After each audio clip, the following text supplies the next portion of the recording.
함께 봉독드릴 하나님의 말씀은 마태복음 2장 6절입니다. 또 유대 땅 베들레헴아 너는 유대 고을 중에서 가장 작지 아니하도다.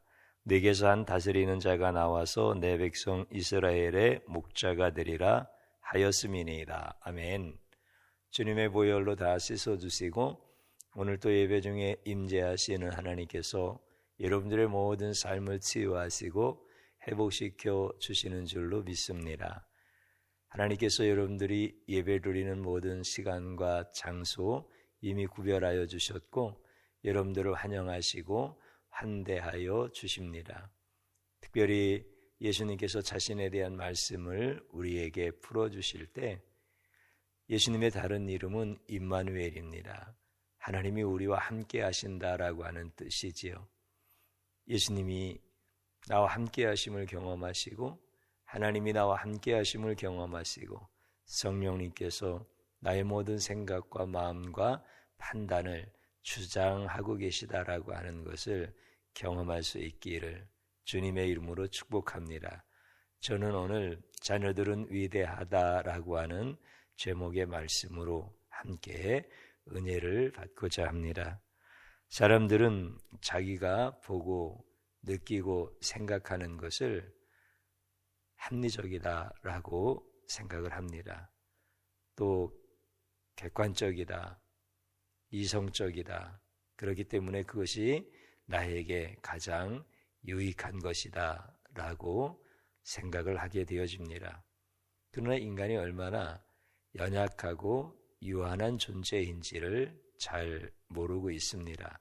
또한 인간이 얼마나 타락한 존재인가라고 하는 사실도 잘 모르고 있습니다. 그렇기 때문에 내가 가장 합리적으로 이성적으로 생각하고 판단하는 그 모든 것들이 나에게 유익한 것이 아니라 오히려 나를 올가매는 사슬이 되어질 수가 있고 그것이 오히려 내가 하나님을 볼 수 있는 눈이 닫힘으로 인하여서 영원히 형벌을 받는 지옥에 갈 수도 있다라고 하는 사실을 사람들은 잘 모릅니다.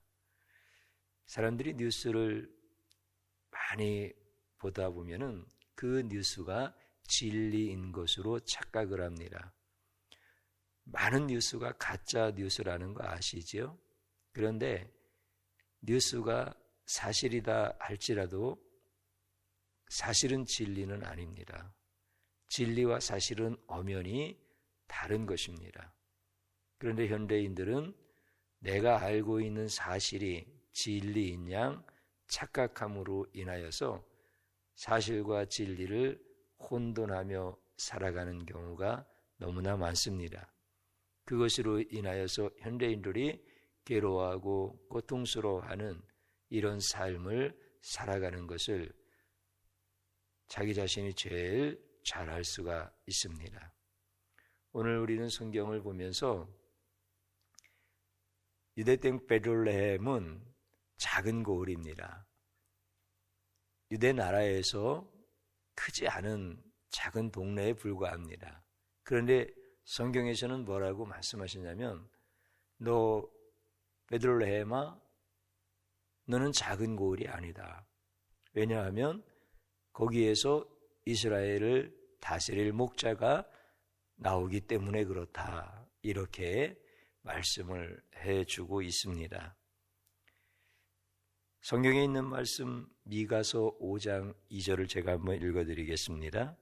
베들레헴 에브라다야 너는 유다 족속 중에 작을지라도 이스라엘을 다스릴 자가 내게로 나올 것이라 그의 근본은 상고의 영원에 있느니라. 이렇게 말씀하십니다. 실제 작은 마을입니다. 그러나 예수님이 그곳에서 오시기 때문에 그분은 태초에부터 계신 분이고 영원히 계시는 하나님이십니다. 그렇기 때문에 그 베들레헴은 작은 고을이 아니다라고 이렇게 말씀해 주시는 겁니다. 구약은 예수님이 오실 것을 예언한 말씀입니다. 다시 말씀드리면 예수님은 갑자기 오신 게 아니라 이미 하나님의 계획과 하나님의 섭리 가운데서 죄인들을 구원하시기 위하여 오셨다라는 말씀입니다. 그래서 아브라함을 선택하시고 이스라엘 민족을 이루게 하시고 이스라엘 민족으로 하여금 장차 예수님께서 오실 것을 기다리며 하나님을 섬기는 신앙생활을 하게 하셨습니다. 그래서 이스라엘 백성들은 하나님의 약속의 말씀을 붙들고 신앙생활을 잘 하게 되어집니다. 그리고 예수님께서는 약속하신 때가 되어서 이스라엘에 인간의 몸을 입고 하나님이 친히 내려오신 것입니다. 그때 이스라엘 백성들은 하나님의 약속을 믿고 신앙생활을 잘한다고 하면서도 예수님을 알아보지 못했고 환영하지 아니하였습니다. 더 나아가서 예수님을 십자가에 못 박아 죽였습니다. 이상하지 않습니까? 이슬람 교도들이 예수님을 죽였다면 이해가 되어지고 불교인이나 아니면 힌두교인들이 종교적인 갈등으로 인하여서 예수님을 죽였다라고 하면 이해가 되는데 하나님을 믿는 유대 백성들이 장차 예수님이 오실 것을 기다리면서 하나님을 믿고 있었던 그 유다인들이 예수님을 죽였다라고 하는 것, 이게 어떻게 이해가 되어지겠습니까? 왜 이런 일들이 일어났을까요? 하나님은 인간을 처음에 창조하실 때 사실과 진리를 혼동하지 않도록 창조하셨습니다. 그래서 눈에 보이는 사실은 사실로 보지만 눈에 보이지 아니하는 영원하신 하나님만이 진리인 것을 그들은 정확하게 알고 있었습니다. 그래서 진리란 영원해야 되며 변하지 않는 것이 진리다라고 하는 것을 알고 그 진리는 하나님밖에 계시지 않고 창조주밖에 진리에 해당되지 않는다라고 하는 사실을 너무나 잘 알았기 때문에 하나님을 만나는 것을 기뻐했고 진리가 되시는 하나님과 대화하는 것, 하나님과 교제하는 것을 인생 가운데 가장 행복한 것으로 여겼습니다. 그러나 인간은 진리로 사실을 보는 것이 아니라 사실로 진리를 보고자 하는 하나님 중심에서 인간 중심으로 무게중심이 옮겨오기 시작하면서 타락하기 시작합니다. 그래서 인간은 타락한 후에 유일한 진리가 되시는 창조주 하나님을 잃어버리고 눈에 보이는 사실이 진리인 것으로 착각하면서 살아가게 되어집니다. 이것을 성경에서는 죄다라고 분명하게 말씀을 해주십니다. 하나님은 영이기 때문에 눈에 보이지 않습니다. 그런데 눈에 보이지 않는다는 사실 때문에 진리가 되시는 영원한 창조주 하나님에 대해서 거부한다고 한다면 이것은 어떤 것으로도 용서받을 수 없는 가장 큰 죄다라고 이렇게 성경은 가르쳐주고 있습니다. 진리이신 하나님을 부정하게 되어지면 천국에 갈 수 없다는 겁니다. 살인죄를 지은 죄인이라 할지라도 하나님께 용서를 받으면 천국에 갈 수가 있습니다. 그런데 천국은 하나님 아버지의 집 아니겠습니까? 그런데 하나님 아버지를 부정을 하게 되어지면 어떻게 천국에 들어갈 수 있겠습니까? 그래서 하나님을 모르고 하나님을 거부하는 죄가 가장 큰 죄다라고 하는 것을 우리에게 성경은 계속해서 가르쳐주고 있는 것입니다. 그래서 하나님을 모르는 자는 천국에 갈 수가 없습니다. 영원한 진리가 되시는 그 하나님이 안 계시다라고 눈에 보이지 않기 때문에 내가 손으로 만질 수 없다고 이렇게 하나님을 사실의 관점에서 보려고 하는 자는 하나님을 부정하는 자가 되어지는 것입니다. 그래서 그들은 천국에 아무도 들어갈 자가 없는 것입니다. 인간의 이런 무지한 죄악으로 인하여서 다 지옥에 갈 수밖에 없을 때 하나님께서 예수님을 이 땅에 보내주시는 것입니다.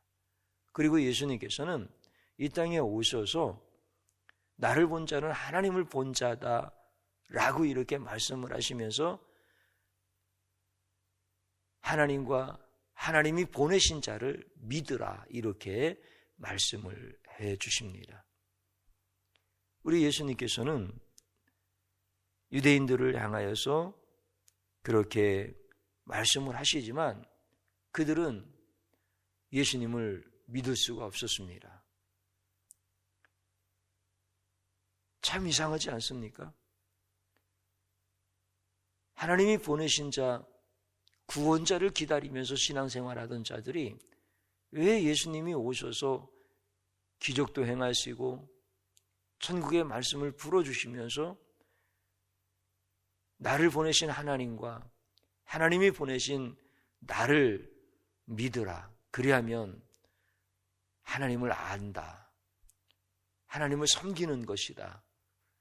나를 본 자는 곧 하나님을 본 자이다. 이렇게 자세하게 명확하게 너무나 정확한 진리의 말씀을 가르쳐 주시는데 그들은 예수님을 오히려 배격을 하게 되어집니다. 그 이유는 다른 것에 있지 않습니다.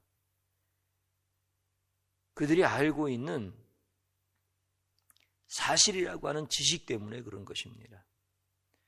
그들은 예수님이 베들레헴에서 태어나야 된다라고 하는 구약에 있는 말씀을 누구보다도 잘 알고 있었습니다. 그런데 예수님이 그들에게 말씀을 가르쳐 주실 때 예수님의 이름은 나사렛 예수님이었습니다. 그래서 우리가 잘 알고 있는 것처럼 나사렛 예수 이렇게 예수님의 이름이 붙여졌던 것입니다. 그런데 그들은 구원자로서 하나님이 보내신 자는 베들레헴 예수여야 된다라고 하는 것입니다. 우리가 읽었던 말씀과 같이 베들레헴에서 예수님이 오신다라고 이렇게 말씀하셨기 때문에 그렇습니다. 그러면 예수님은 베들레헴에서 정말 안 태어나셨을까요? 아닙니다. 예수님은 구약 성경에서 예언하신 말씀 그대로 하나도 틀림이 없이 다 성취하신 분이 바로 예수님이십니다. 그렇기 때문에 예수님은 분명히 베들레헴에서 태어나신 것입니다. 성경에 있는 말씀을 제가 읽어드리겠습니다. 누가복음 2장 1절에 보면 그때 가이사 아구스도가 영을 내려 천하로 다 오적하라 하였으니 예수님이 태어날 당시에 아구스 노마의 황제가 모든 식민지의 백성들은 고향에 가서 호적을 올리라는 명령을 내립니다. 자기의 왕권을 강화하고 식민지를 다스리고 세금을 더 많이 걷기 위한 이런 정치적인 명령이었습니다. 그때 요셉도 나사렛 동네에서 살다가 고향인 다윗의 자손인 요셉도 베들레헴으로 가야 했습니다. 그래서 베들레헴에 가서 예수님이 그 베들레헴에서 탄생하게 되어지는 것이죠. 그러나 그 시간은 너무나 짧았습니다. 왜 그러냐면 마태복음 2장 14절에 보면 요셉이 일어나서 밤에 아기와 그의 어머니를 데리고 애굽으로 떠나가 헤롯이 죽기까지 거기 있었으니 이는 주께서 선지자를 통하여 말씀하신 바 애굽으로부터 내 아들을 불렀다 함을 이루려 하심이라. 예수님께서 베들레헴에서 태어날 때 왕이 나셨도다 하면서 동방의 박사들이 예수님을 경배할 때 유대의 왕 헤롯은 예수님을 죽이려고 2살 이하의 모든 어린아이들을 죽이라는 잔혹한 명령을 내리게 되어집니다. 하나님께서는 예수님을 보호하시기 위하여 애굽으로 내려가게 하셨고, 또 애굽에 계시다가 헤롯이 죽자 예수님께서 다시 애굽에서 나오게 되어지시는데, 성경에 있는 말씀을 보면 마태복음 2장 21절에 요셉이 일어나 아기와 그의 어머니를 데리고 이스라엘 땅으로 돌아가니라. 나세렛이라는 동네에 가서 사니 이는 선지자들 하신 말씀으로 나세렛 사람이라 칭하리라 하심을 이루리 하심이로라. 아멘.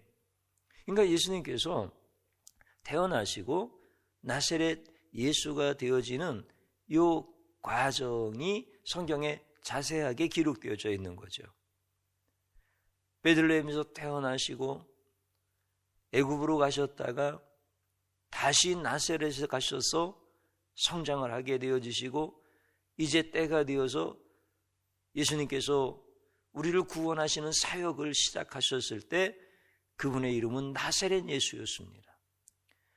애굽으로 가신 것도 다 하나님의 뜻을 성취하시기 위한 것입니다. 애굽에 있는 이스라엘 백성들을 구원하시는 것을 예수님이 미리 다 우리에게 가르쳐 주시는 것입니다.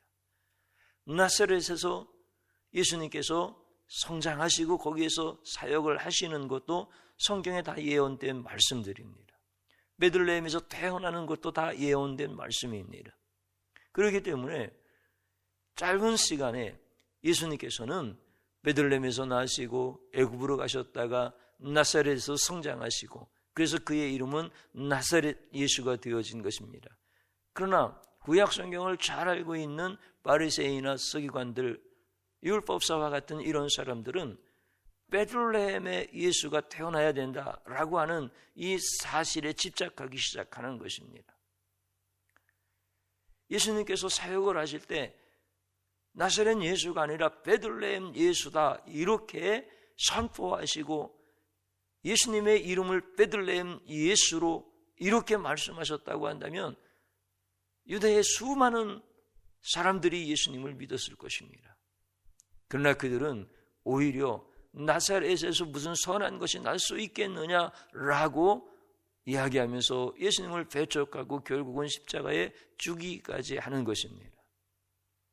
그들은 사실의 관점에서 진리를 보려고 하니까 진리가 보여지지 않는 이러한 미련하고 악한 일을 반복하면서 예수님을 대적했던 것입니다. 예수님은 구약의 예언대로 다 성취하시면서 나사렛 예수가 되셨지만 유다인들에게는 베들레헴의 예수가 아니었고 나사렛 예수였기 때문에 그는 구원자가 될 수 없다라고 그렇게 얘기했던 것입니다. 사랑하는 성도님 여러분, 내가 아는 사실이 진리가 되시는 예수님을 믿는데 방해가 되어진다라고 하는 것을 아시겠습니까? 성경을 인간의 관점에서 보면 예수님을 절대 믿을 수가 없다라고 하는 사실입니다. 성경이 사실이냐 거짓이냐를 평생 씨름하다가 지옥에 갈 수밖에 없습니다. 성경은 사실을 기록한 책이 아니라 진리를 기록한 말씀입니다. 그러므로 성경을 예수님의 관점에서 읽어야 예수님을 믿을 수가 있는 것입니다. 옛날 시골에서 아들이 공부를 잘하여 서울의 대학교에 갔습니다. 이제 방을 하나 얻어서 대학 생활을 하고 있는데 시골에서 편지가 한 통 온 거예요. 아버지가 보낸 편지. 편지를 뜯어서 읽는 순간 아들의 눈에서는 눈물이 왈칵 쏟아지고 가슴이 찡한 거예요. 왜냐하면 그 첫 마디가 아들아 사랑한다, 이런 아버지의 그 음성이 들릴 듯한 글씨가 쓰여져 있기 때문에 그렇습니다. 아들아 사랑한다. 편지를 쭉 다 읽어 내려갑니다. 울면서 아버지의 그 사랑을 느끼면서 편지를 다 읽었습니다. 그런데 이 아들은 너무 잘 아는 사실이 하나 있습니다. 편지를 보내신 아버지는 글씨를 쓸 줄 모르신다는 겁니다. 그럼 도대체 이 편지가 어떻게 왔습니까? 동네 이장에게 가서 아버지가 불러주고 이장님이 써주신 겁니다. 아들은 이것을 다 압니다. 원래 아버지가 글을 쓸 줄을 모르시고 아버지뿐만이 아니라 동네에 글을 모르시는 어른들은 다 이장님한테 가서 그렇게 글을 대피를 받아서 편지를 보내는 것을 누구보다도 잘 알고 있습니다. 그래서 아버지가 이장님한테 부탁해서 보내온 편지가 바로 그 편지입니다. 그러면 아들은 그 편지를 읽으면서 에이, 이거 아버지가 쓴 것도 아닌데 이장님이 쓴 게 뻔한 건데 그러면서 문체는 어떻고 문법은 어떻고 이 글씨체가 어떻고 이렇게 그 편지를 읽고 있겠습니까? 그렇게 편지를 읽으면 아버지가 사랑한다 아들아 라고 하는 그 아버지의 마음이 전달이 되어지겠습니까? 아들은 그 사실을 알고 있지만 전혀 그렇게 편지를 읽지 않습니다. 아버지의 마음과 아버지의 사랑을 고스란히 다 느끼면서 그 편지를 읽으면서 우는 것입니다. 성경은 하나님이 우리에게 보낸 편지입니다. 물론 직접 쓰시지 않았습니다. 하나님이 택하셔서 성령에 감동된 자들에게 쓰게 하신 것이 성경입니다. 그러면 성경을 읽으면서 우리가 그 성경을 받아 쓴 저자가 누구냐, 어떤 시대에 살았느냐, 그 사람이 쓰는 문법과 문맥은 어떤 것이냐, 이게 중요하겠습니까? 그거를 하나하나 따지고 이게 사실이냐, 이게 거짓이냐, 그러면 하나님이 우리를 사랑하시는 하나님의 그 진실한 마음, 그 진리의 말씀이 우리에게 전달이 되어지겠습니까? 하나님의 사랑을 우리가 알 수 있겠습니까? 전혀 그럴 수가 없습니다. 그렇기 때문에 우리는 성경을 읽을 때 사람의 관점에서 성경을 읽지 아니하고 하나님의 관점에서 성경을 읽게 되어집니다. 사실이 사람을 살리는 것이 아니라 진리가 사람을 살리는 것입니다. 우리가 자녀들을 향해서 왜 이렇게 공부를 하지 못하지? 너는 주의가 너무나 산만해. 능력이 없어. 또는 남편이나 아내를 향해서 당신은 왜 이렇게 돈을 벌어오지 못하지? 당신은 매일 노는 것 같으면서 살림도 그렇게 못해? 이렇게 말을 한단 말이에요. 근데 없는 말이 아니라 사실인 거야. 사실 공부를 못해 아이가. 사실 주의가 산만해. 그러면서 아빠는 지게를 지고 다니면서 책을 읽고 그랬는데 너는 학교까지 차에다가 태워다 줘도 공부를 안 하냐. 없는 말 아닙니다. 사실입니다. 그런데 그렇게 사실을 이야기하면 자녀들의 영혼이 살아나나요? 가족들이 행복한가요? 더 잘 되나요? 그렇지 않습니다. 사실은 사람을 살리는 것이 아닙니다. 진리가 사람을 살리는 겁니다. 그래, 공부를 좀 못해도 괜찮아. 공부를 못하면 네가 좋은 대학에 못 갈 수도 있겠지. 그리고 또 좋은 직장에 들어갈 수도 없을 거야. 네가 공부를 열심히 하지 아니하면 너는 세상으로부터 받는 보상은 많지 않을 거야.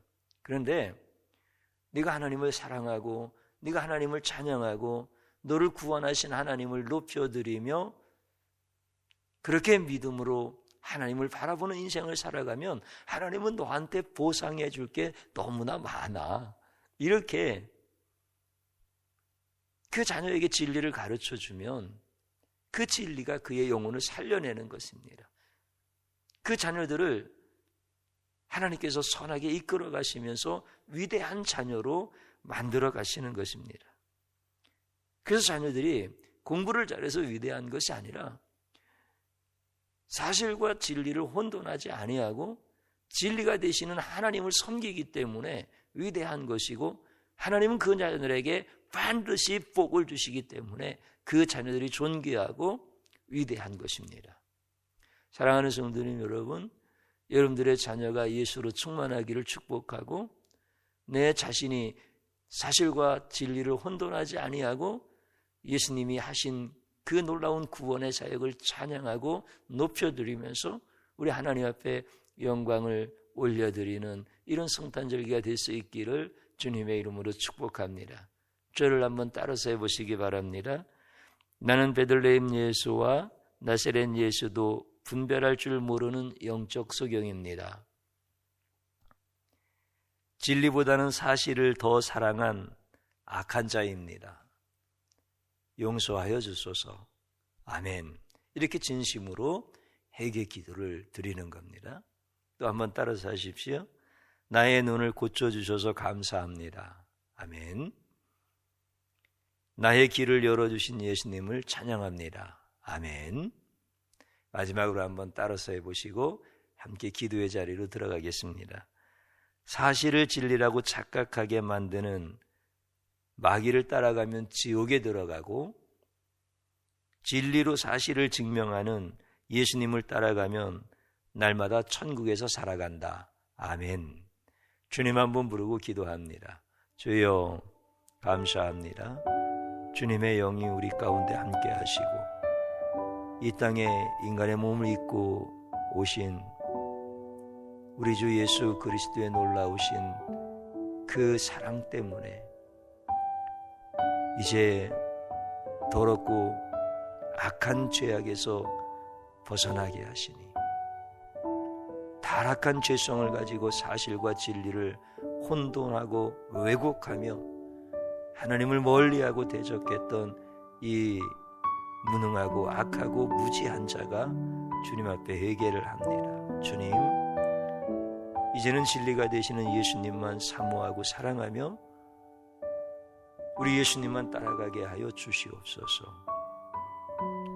사실이 사람을 살리는 것이 아니라 진리가 우리를 자유케 하고 우리의 영혼을 소성케 하시는 그 놀라우신 은혜임을 깨닫게 되어집니다. 진리는 예수님 한 분뿐입니다. 진리는 하나님 한 분뿐입니다. 진리는 성령님 한 분뿐이십니다. 주님이시여, 이 놀라운 은혜를 우리로 하여금 깨닫게 해주시고 고백하게 하시고 찬양의 계심을 감사드립니다. 이제 거짓에 속지 말게 하여 주시옵시고 내가 사실이라고 그러므로 이것이 진리라고 주장했던 무지하고 악한 이 모든 더러운 죄성을 주님의 보혈로 다 씻어주셔서 진리만 진리가 되게 하시고 그 진리가 나를 자유케 하시는 큰 복을 누리게 하여 주옵소서. 예수님의 이름으로 기도드리옵나이다. 아멘.